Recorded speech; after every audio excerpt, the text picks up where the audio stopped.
विधवा औरत बोली, आज रुक जाओ, अकेली रहती हूं। फूड डिलीवरी बॉय ने सोचा भी नहीं था आगे जो हुआ। दोस्तों, ये कहानी भारत की राजधानी दिल्ली की एक ऐसी बारिश वाली रात की है जब सड़कों पर सन्नाटा और हवा में एक अजीब सी सिहरन थी। रात के 11 बज चुके थे। फूड डिलीवरी बॉय अमन अपनी बाइक से उस दिन का आखिरी ऑर्डर लेकर निकल चुका था। बारिश की वजह से सड़कें गीली और फिसलन भरी थीं। हेलमेट के भीतर अमन की सांसें थोड़ी भारी हो रही थीं, लेकिन ये उसके लिए कोई नई बात नहीं थी।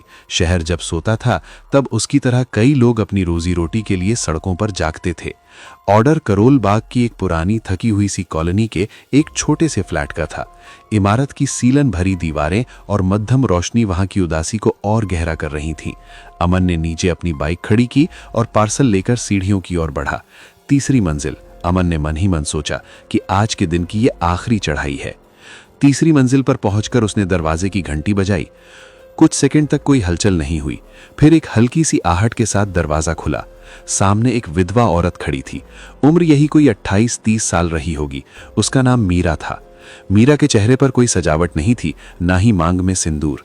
उसकी आंखें सूजी हुई थीं और उनमें एक ऐसा गहरा खौफनाक सन्नाटा था जो अंदर तक किसी को भी कंपा दे। वो देखने से ही भीतर तक टूटी हुई और बेहद थकी हुई लग रही थी, जैसे कोई बहुत भारी बोझ सदियों से अकेले ढो रही हो। अमन ने औपचारिकता निभाते हुए खाने का पैकेट आगे बढ़ाया।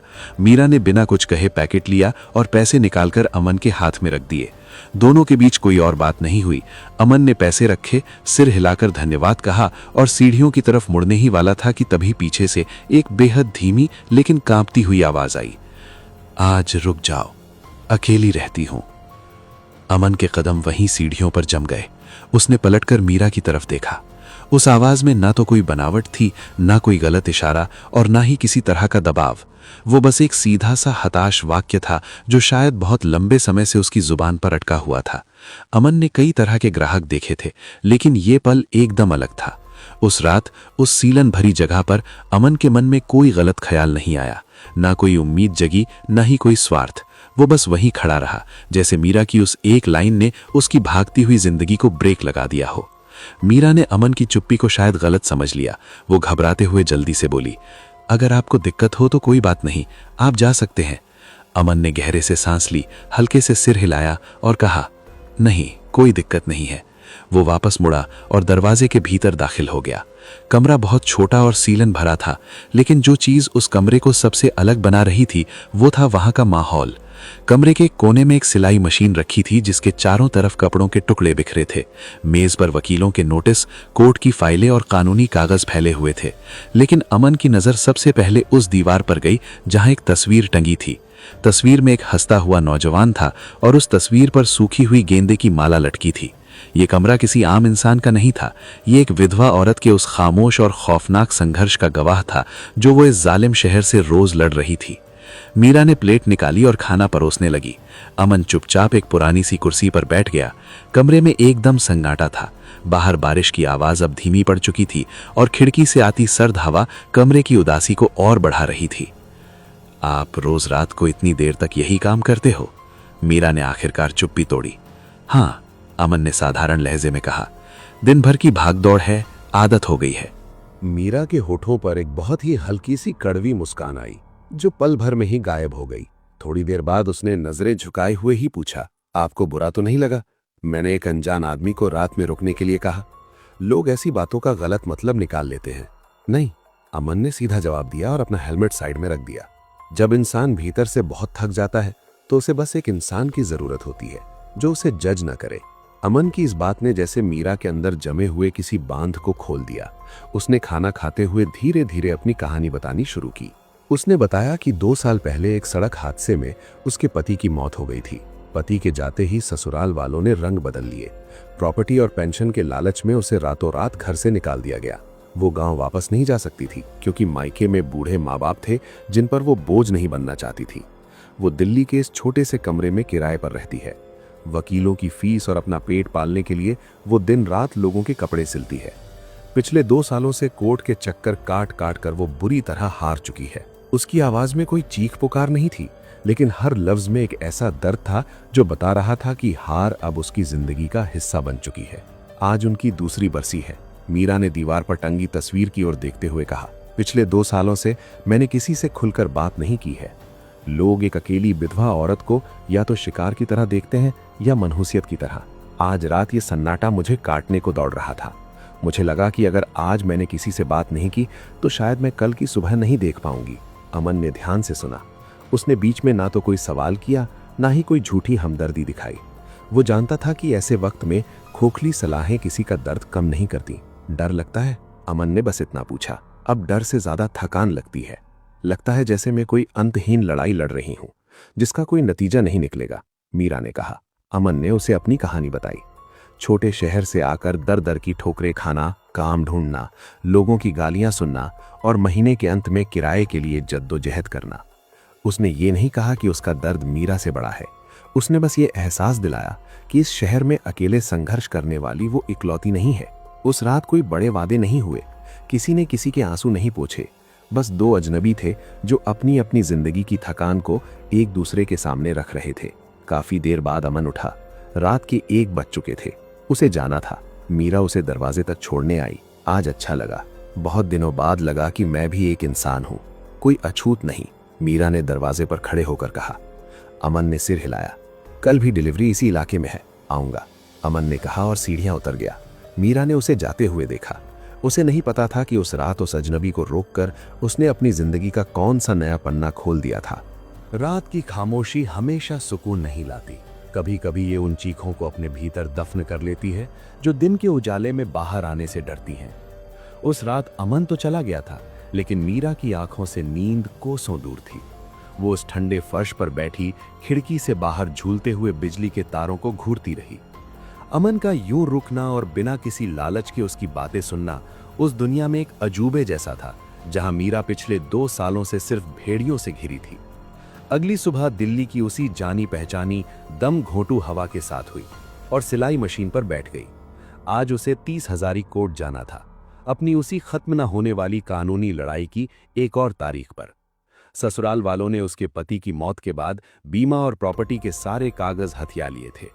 एक बेवा औरत को घर से धक्के मारकर निकालना इस समाज के लिए कोई नई बात नहीं थी, लेकिन मीरा ने हार नहीं मानी थी। दोपहर के 12 बज रहे थे। कोर्ट के बाहर वकीलों के चेंबर के पास हवा में सस्ती सिगरेट, पसीने और निराशा की बदबू तैर रही थी। मीरा अपने वकील सतीश वर्मा के छोटे से केबिन में बैठी थी। वर्मा एक अधेड़ उम्र का आदमी था जिसकी नजरें हमेशा फाइलों से ज्यादा मीरा के जिस्म पर टिकी रहती थी। देखो मीरा जी, वर्मा ने पान चबाते हुए अपनी कुर्सी पीछे की, तुम्हारे ससुराल वाले बहुत रसूखदार हैं। आज फिर जज साहब ने अगली तारीख दे दी है। ऐसे तो ये केस 10 साल चलेगा। मीरा ने अपनी मुट्ठी भींच ली। तो मैं क्या करूं वकील साहब, मैंने अपने गहने बेचकर आपको पिछली फीस दी थी। मेरे पास अब कुछ नहीं बचा है। वर्मा के चेहरे पर एक गंदी सी मुस्कान तैर गई। उसने अपनी मेज से उठकर दरवाजा हल्का सा सटा दिया और मीरा के करीब आते हुए बोला, जरूरी तो नहीं कि हर फीस पैसों में ही चुकाई जाए। तुम भी तो अकेली हो, जवान हो। मेरी बात मान लो, महीने भर में तुम्हारे ससुराल वालों को घुटनों पर ला दूंगा, वरना इस गिद्धों के शहर में तुम जैसी अकेली औरत को नोच खाने में लोगों को देर नहीं लगेगी। मीरा के कानों में जैसे सीसा पिघल कर गिर गया। उसके भीतर का बचा खुचा आत्मसम्मान तिलमिला उठा। उसने बिना कुछ कहे अपनी फाइल उठाई और केबिन से बाहर भाग खड़ी हुई। पीछे से वर्मा की बेशर्म हंसी गूंज रही थी। कौड़ियों के भाव बिकोगी एक दिन, लिख कर ले लो। कोर्ट से करोल बाग तक का सफर मीरा ने कैसे तय किया उसे खुद याद नहीं। बस में भीड़ थी और उस भीड़ में भी उसे हर मर्द की नजर उसी वकील वर्मा जैसी लग रही थी। एक विधवा औरत जिसका कोई रखवाला ना हो, इस समाज की नजरों में सिर्फ गोश्त का एक टुकड़ा बनकर रह जाती है। शाम घिर आई थी। आसमान में फिर से काले बादल मंडराने लगे थे। मीरा अपने सीलन भरे कमरे में लौटी और बिना लाइट जलाए अंधेरे में कोने में सिकुड़ कर बैठ गई। आज उसके आंसू भी सूख चुके थे। बस भीतर एक ऐसा अंधेरा छा गया था जहां मौत जिंदगी से ज्यादा आसान लग रही थी। उसकी नजर मेज पर रखी कपड़े काटने वाली भारी कैंची पर गई। दिमाग सुन्न हो चुका था। रात के 10 बज चुके थे। अमन की बाइक करोल बाग की उसी तंग गली में आकर रुकी। आज उस इलाके में उसकी कोई डिलीवरी नहीं थी, लेकिन वो जानबूझकर वहां आया था। उसके हाथ में एक पॉलिथीन थी जिसमें 2 कटिंग चाय और कुछ बिस्कुट थे। कल रात की उस खामोश मुलाकात ने अमन के भीतर भी कुछ बदल दिया था। वो सीढ़ियां चढ़कर तीसरी मंजिल पर पहुंचा। दरवाजा हल्का सा खुला हुआ था। अमन ने दस्तक दी। मीरा जी। कोई आवाज नहीं आई। अमन ने धीरे से दरवाजा धक्का दिया। कमरे में घुप अंधेरा था। सिर्फ गली की स्ट्रीट लाइट की पीली रोशनी खिड़की से अंदर आ रही थी। उस धुंधली रोशनी में अमन ने जो देखा उसकी सांसें अटक गईं। मीरा फर्श पर बैठी थी और उसके हाथ में वही भारी कैंची थी जिसकी नोक उसने अपनी कलाई पर टिका रखी थी। उसकी आंखें खाली थी, जैसे आत्मा शरीर छोड़ चुकी हो। पागल हो गई हो तुम? अमन झपट्टा मारकर आगे बढ़ा और उसने मीरा के हाथ से कैंची छीनकर दूर फेंक दी। कैंची के फर्श पर गिरने की झन्नाटेदार आवाज से कमरे का सन्नाटा टूट गया। मीरा ने कोई विरोध नहीं किया। वो बस दोनों घुटनों में सिर देकर बुरी तरह कांपने लगी। कोई चीख नहीं, कोई रोना नहीं, बस एक खौफनाक कंपन जो इंसान के पूरी तरह टूट जाने की निशानी होती है। अमन ने चाय का पैकेट मेज पर रखा और कुछ दूरी पर फर्श पर बैठ गया। वो जानता था कि इस वक्त उसे किसी उपदेश या हमदर्दी की नहीं, बल्कि एक ऐसे इंसान की जरूरत है जो बस उसके पास बैठा रहे। 10 मिनट तक दोनों में से कोई कुछ नहीं बोला। फिर मीरा की फटी हुई सूखी आवाज गूंजी। क्यों रोका तुमने मुझे? क्या बचा है मेरे लिए इस दुनिया में? पति मरा तो ससुराल वालों ने घर से निकाल दिया।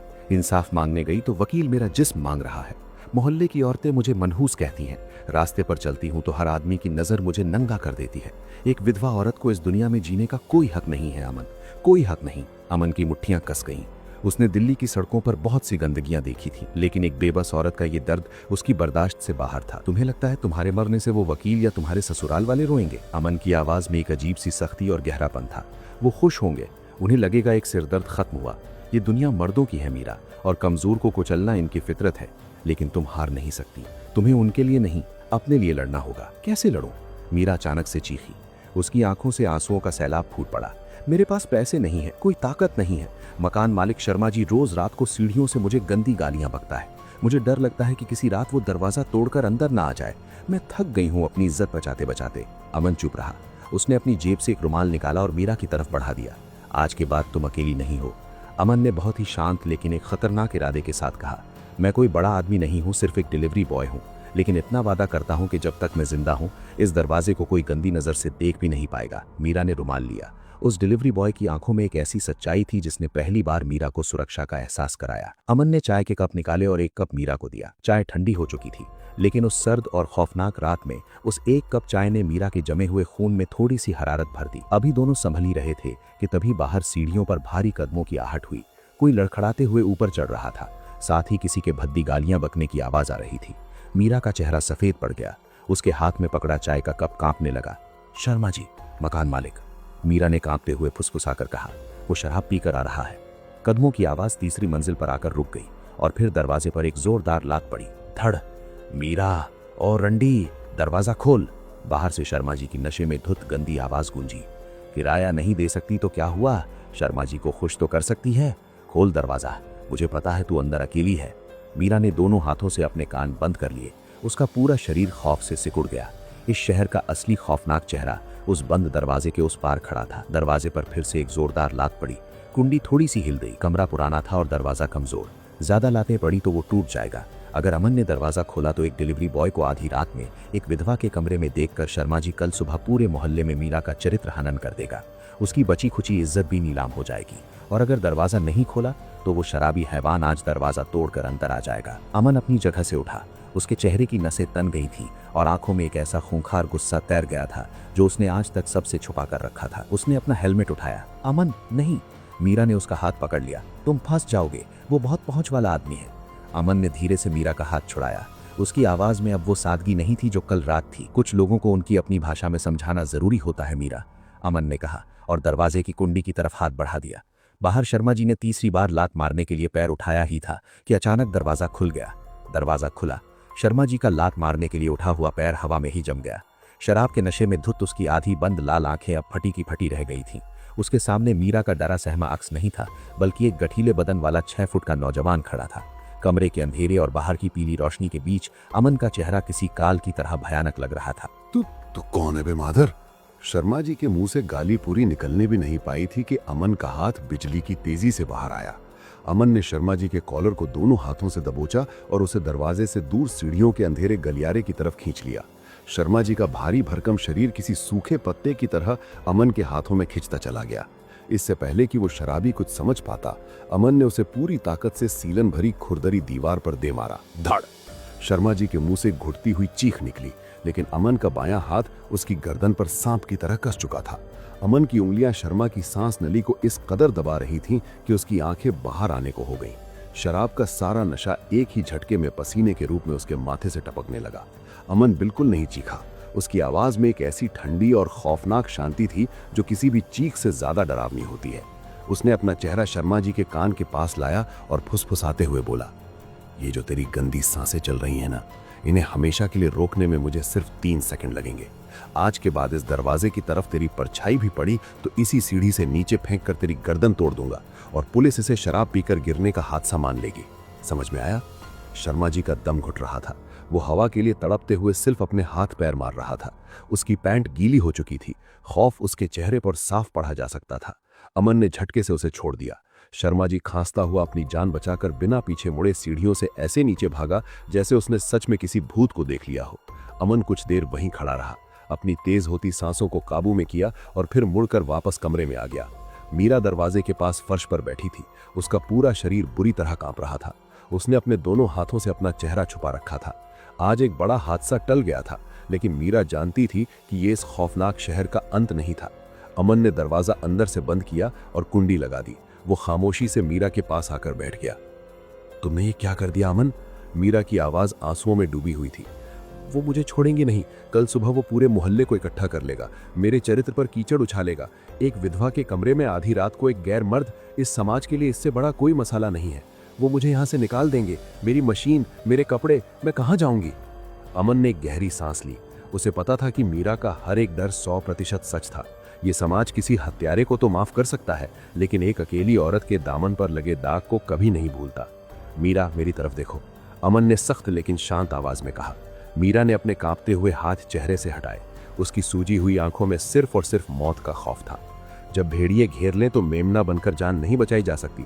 अमन ने उसकी आंखों में देखते हुए कहा, कल जो होगा उसे हम कल देखेंगे, लेकिन आज रात तुम उस कैंची को हाथ नहीं लगाओगी। तुमने कुछ गलत नहीं किया है तो तुम क्यों मरो? अगर कल कोई उंगली उठेगी तो उसे तोड़ने के लिए मैं यहाँ खड़ा रहूंगा। अब तुम सो जाओ। उस रात अमन उसे पुरानी कुर्सी पर बैठा रहा और मीरा फर्श पर एक पुरानी चादर ओढ़कर लेट गई।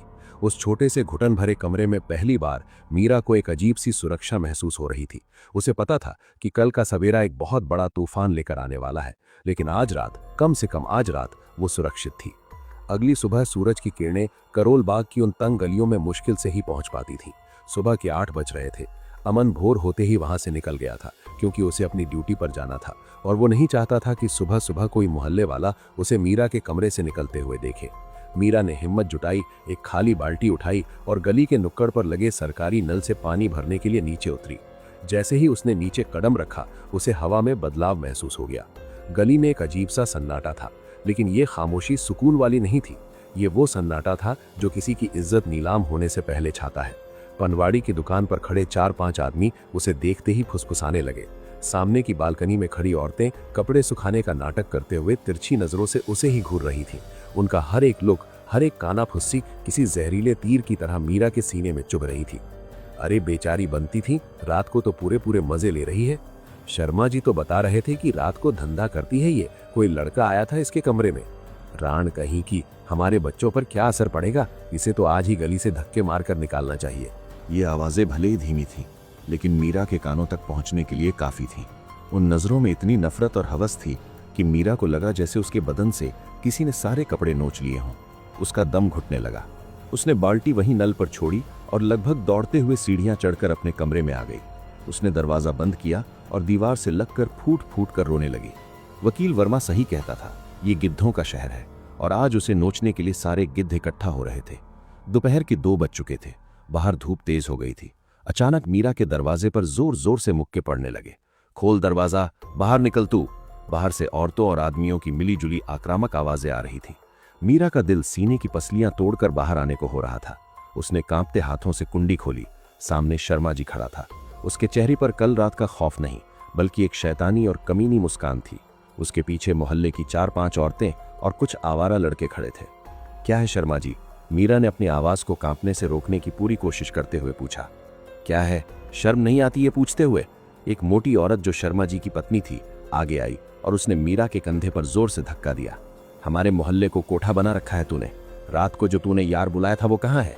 मैंने कोई यार नहीं बुलाया था, वो बस बारिश में फंस गया था तो मीरा ने सफाई देनी चाहिए, लेकिन उसकी बात बीच में ही काट दी गई। अरे चुप कर चुड़ैल, शर्मा जी दहाड़ा। उसने कल रात की अपनी बेइज्जती का बदला लेने का पूरा प्लान बना लिया था। मैंने खुद अपनी आंखों से देखा है। आज के आज ये कमरा खाली कर, बदचलन औरतें मेरे मकान में नहीं रहेंगी। लड़को, इसका सारा सामान बाहर फेंको। शर्मा जी के इशारे पर पीछे खड़े दो गुंडे नुमा लड़के कमरे में घुस गए।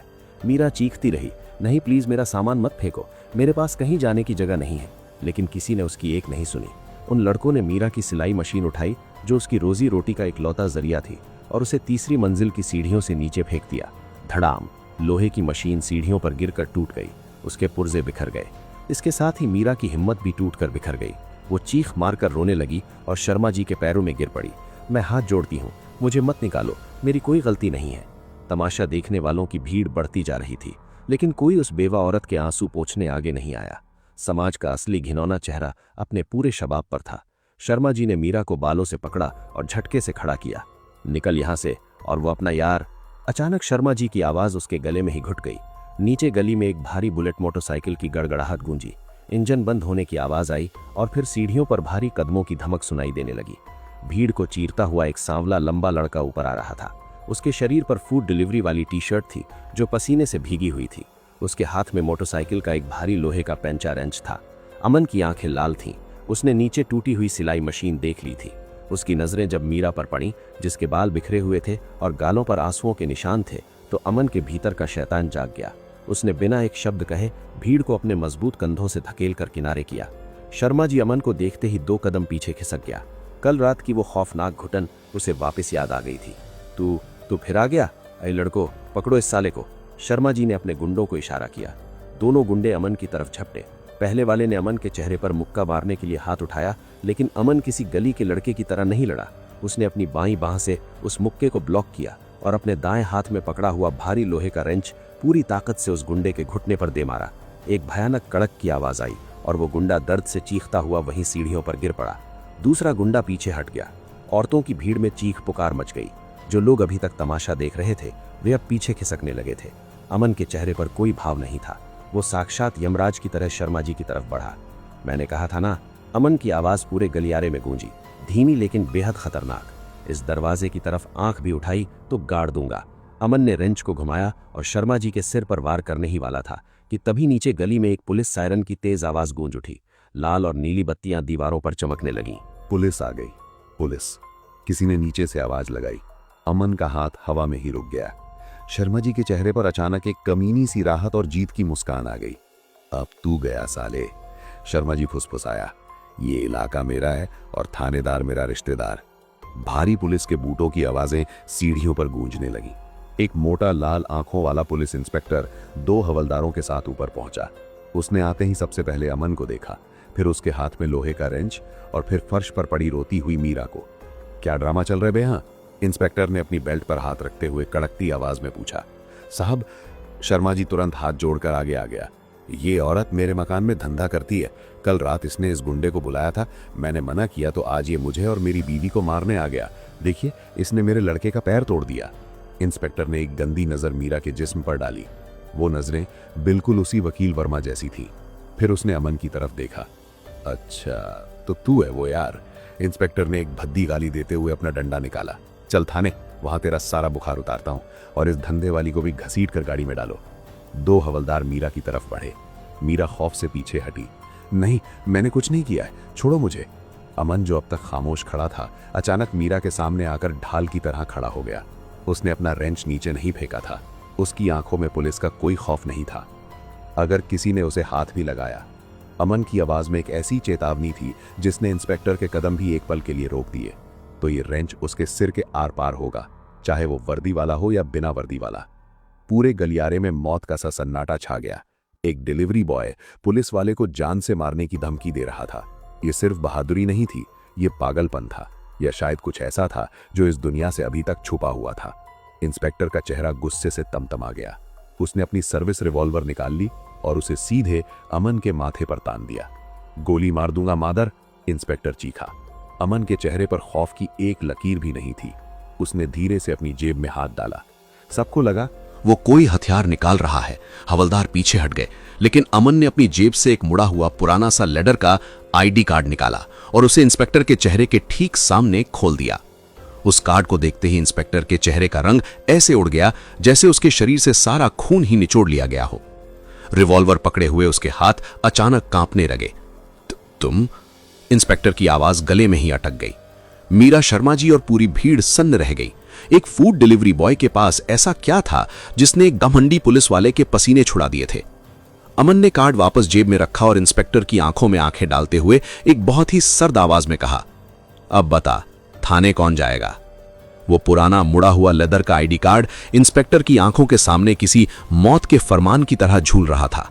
उस कार्ड पर छपा अशोक चक्र और उसके नीचे लिखे हुए शब्द ACP Aman Pratap Singh, special task force STF, inspector की आंखों की पुतलियों में ऐसे छप गए थे जैसे किसी ने खौलता हुआ सीसा डाल दिया हो। रिवॉल्वर पकड़े हुए इंस्पेक्टर के हाथ ऐसे कांपने लगे जैसे उसे लकवा मार गया हो। उसके माथे पर सर्दियों जैसी ठंड में भी पसीने की मोटी मोटी बूंदें चमकने लगी। उसने थूक गटका, लेकिन उसका गला पूरी तरह सूख चुका था। शराब? इंस्पेक्टर की आवाज किसी भीगी हुई बिल्ली की तरह निकली। उसकी उंगलियों की पकड़ ढीली पड़ी और रिवॉल्वर उसके हाथ से छूटकर क्लैंक की आवाज के साथ फर्श पर गिर पड़ी। भीड़, शर्मा जी और फर्श पर बैठी मीरा, सबकी सांसें अटक गई थीं। किसी को अपनी आंखों पर यकीन नहीं हो रहा था। जो इंसान पिछले कई महीनों से करोल बाग की इन गंदी सीलन भरी गलियों में एक मामूली फूड डिलीवरी बॉय बनकर पिज्जा और बर्गर पहुंचा रहा था, वो असल में दिल्ली पुलिस की सबसे खूंखार और सीक्रेट यूनिट का एसीपी था। अमन ने बहुत ही इत्मीनान से अपना आईडी कार्ड वापस अपनी जीन्स की जेब में रखा। उसके चेहरे पर कोई घमंड नहीं था, बस एक ऐसा सर्द गुस्सा था जो ज्वालामुखी फटने से पहले की खामोशी जैसा होता है। उसने अपना लोहे का रेंच पाना दीवार के सहारे टिकाया और इंस्पेक्टर के बिल्कुल करीब आ गया। दोनों के बीच बमुश्किल 1 इंच का फासला था। तूने अभी अपनी गंदी जुबान से क्या कहा था इंस्पेक्टर? अमन की आवाज इतनी धीमी और खतरनाक थी कि वो सीधे हड्डियों तक चुभ रही थी। थाने ले जाकर मेरा बुखार उतारेगा? उतार, मैं खड़ा हूं तेरे सामने। उठा अपनी बंदूक। इंस्पेक्टर के घुटने कांप रहे थे। उसने तुरंत अपने दोनों हाथ जोड़ लिए। माफ कर दीजिए सर, मुझे नहीं पता था। मैं तो बस शर्मा जी की शिकायत पर। तड़ाक! अमन का हाथ इतनी तेजी से हवा में घूमा कि किसी को कुछ दिखाई नहीं दिया। एक जोरदार तमाचा इंस्पेक्टर के गाल पर पड़ा। तमाचे की गूंज से पूरा गलियारा दहल उठा। इंस्पेक्टर का सिर घूम गया और वो लड़खड़ाकर दीवार से जा टकराया। उसके होंठ से खून की एक पतली सी धार फूट पड़ी। दोनों हवलदार जो अभी तक मीरा को घसीटने के लिए आगे बढ़ रहे थे, अब बुत बनकर पीछे सिकुड़ गए थे। एक औरत की इज्जत नीलाम की जा रही थी। उसके घर का सामान तोड़कर सीढ़ियों से नीचे फेंक दिया गया और तुम वर्दी पहनकर इन गिद्धों का साथ दे रहे हो। अमन दहाड़ा। उसकी आवाज में एक ऐसी कड़क थी जिसने पूरी भीड़ की रूह कंपा दी। शर्मा जी का नशा और घमंड अब पूरी तरह से उतर चुका था। उसे समझ में आ गया था कि उसने किस आग में हाथ डाल दिया है। वो चुपके से भीड़ के पीछे छिपकर खिसकने की कोशिश करने लगा। शर्मा! अमन की आवाज किसी हंटर की तरह गूंजी। शर्मा जी के कदम वहीं जम गए। उसने पलटकर देखा, अमन की खूंखार नजरें उसी पर टिकी थीं। अगर तूने एक कदम भी और बढ़ाया तो तेरी दोनों टांगे तोड़कर इसी सीढ़ी से नीचे लटका दूंगा, अमन ने कहा और इंस्पेक्टर की तरफ मुड़ा। तेरी सर्विस रिवॉल्वर जमीन पर पड़ी है इंस्पेक्टर, इसे उठा और इस शर्मा, इसकी पत्नी और इसके इन दोनों गुंडों को हथकड़ी लगा। सर, चार्ज क्या लगाऊं? इंस्पेक्टर ने कांपते हुए अपनी बंदूक उठाई। चार्ज! अमन की आंखों में खून उतर आया था। आईपीसी की धारा 354, औरत की इज्जत पर हमला, 452, मारपीट के इरादे से घर में घुसना और 307, हत्या का प्रयास। ये औरत एक विधवा है और तुमने इसका जीना हराम कर रखा है। इसे आज ही के आज तिहाड़ जेल के उस सेल में डाल जहां इस जैसे दरिंदों का इलाज होता है। शर्मा जी ये सुनते ही अमन के पैरों पर गिर पड़ा। साहब, मुझे माफ कर दो, मुझसे बहुत बड़ी गलती हो गई। मेरे छोटे छोटे बच्चे हैं साहब, मेरी जिंदगी बर्बाद हो जाएगी। उसकी पत्नी भी रोते हुए अपने पति के साथ हाथ जोड़ने लगी। अमन ने शर्मा जी को अपने पैरों से झटके से दूर कर दिया। कल रात जब तुम शराब पीकर इस बेसहारा औरत का दरवाजा तोड़ रहे थे, तब तुम्हें इसके दर्द का ख्याल नहीं आया। आज जब तुमने इसकी रोजी रोटी की मशीन तोड़ दी, तब तुम्हें रहम नहीं आया। ये गिद्धों का शहर है और तुम जैसों को सिर्फ एक ही भाषा समझ आती है, खौफ की भाषा। अमन ने इंस्पेक्टर को इशारा किया। पुलिस वालों ने तुरंत शर्मा जी और उसके गुंडों को कॉलर से पकड़ लिया। शर्मा की पत्नी छाती पीट कर रोने लगी। जो भीड़ अभी तक मीरा को गालियां दे रही थी, अब वो पूरी तरह से खामोश थी। उन सब की नजरें झुकी हुई थीं। कोई एक शब्द बोलने की हिम्मत नहीं कर पा रहा था। और सुन इंस्पेक्टर, अमन ने जाते हुए पुलिस वाले को रोका। 30,000 कोर्ट का एक वकील है सतीश वर्मा। उसने इस औरत से केस के नाम पर गंदी मांग की है। 1 घंटे के अंदर मुझे वो वर्मा अपने केबिन से घिसटता हुआ थाने में चाहिए। अगर वो बच गया तो तेरी ये वर्दी मैं खुद उतरवाऊंगा। जी सर, बिल्कुल सर। इंस्पेक्टर ने सलाम ठोका और शर्मा जी को घसीटते हुए नीचे पुलिस जीप की तरफ ले गया। कुछ ही मिनटों में पूरा तमाशा खत्म हो गया। भीड़ अपने अपने घरों में ऐसे दुबक गई जैसे वहां कुछ हुआ ही ना हो। गलियारे में अब सिर्फ सन्नाटा था। टूटी हुई सिलाई मशीन के पुर्जे थे और डरी सहमी मीरा थी। अमन ने एक गहरी सांस ली।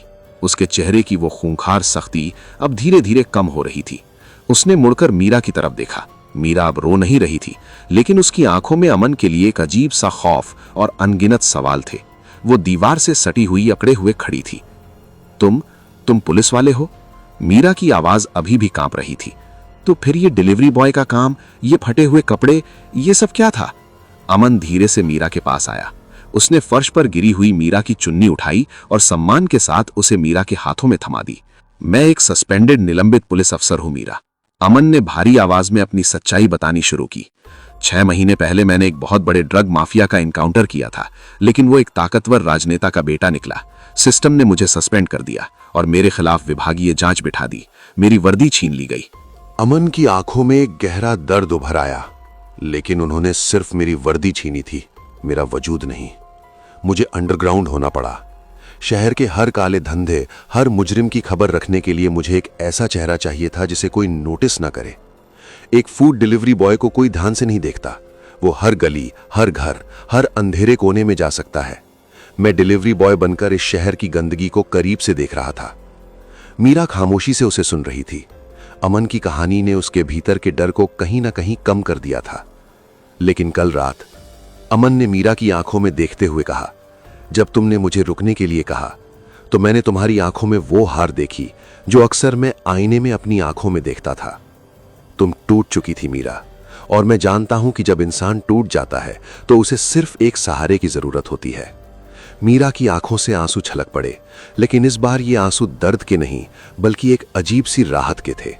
अमन सीढ़ियों की तरफ गया और उसने वहां पड़ी टूटी हुई सिलाई मशीन को देखा। ये मशीन अब ठीक नहीं हो सकती, उसने बिना पलटे कहा, लेकिन तुम्हारी जिंदगी जरूर ठीक हो सकती है। अमन ने अपनी जेब से एक कार्ड निकाला और मीरा की तरफ बढ़ा दिया।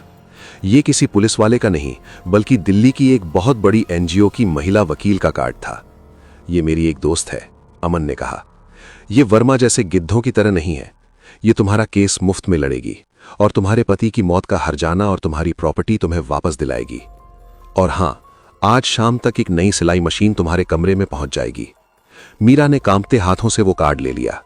उसे लगा जैसे किसी ने उसे दलदल से बाहर खींचकर खुली हवा में ला खड़ा किया हो। तुमने मेरे लिए इतना कुछ क्यों किया अमन? मीरा ने रुंधे हुए गले से पूछा।